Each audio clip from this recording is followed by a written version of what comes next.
যুক্তরাষ্ট্রের president Donald ট্রাম্পের Iran Israel যুদ্ধবিরতি ঘোষণার পর ক্রমাগত কমছে তেলের দাম। গত এক সপ্তাহের মধ্যে সর্বনিম্ন পর্যায়ে নেমে এসেছে তেলের দাম। ব্রিটিশ বার্তা সংস্থা রয়টার্সের প্রতিবেদনে এ তথ্য জানানো হয়েছে। প্রতিবেদনে বলা হয়েছে, বিশ্বব্যাপী ব্রেন্ট অপরিশোধিত তেলের দাম আরও 4% কমে ব্যারেল প্রতি $68, যা সোমবারের ট্রেডিং সেশনের 7% কমারই ধারাবাহিকতা। তেলের দাম এখন 12 জুনেরও থেকেও কম, যেদিন ইসরায়েলের প্রথম ইরানে আক্রমণ শুরু করেছিল। মধ্যপ্রাচ্য পরিস্থিতির সঙ্গে তাল মিলিয়ে এশিয়ার শেয়ার বাজারগুলোও ইতিবাচক সাড়া দিচ্ছে। জাপান, দক্ষিণ কোরিয়া এবং অস্ট্রেলিয়ার প্রধান সূচকগুলোও ঊর্ধ্বমুখী।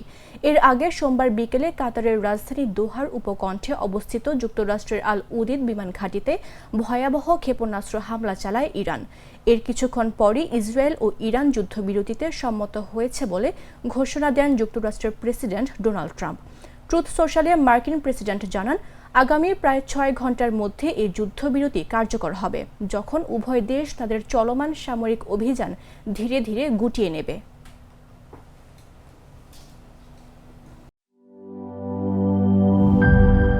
এই ঈদে জামা জুতো অ্যাক্সেসরিজের ডিসকাউন্ট।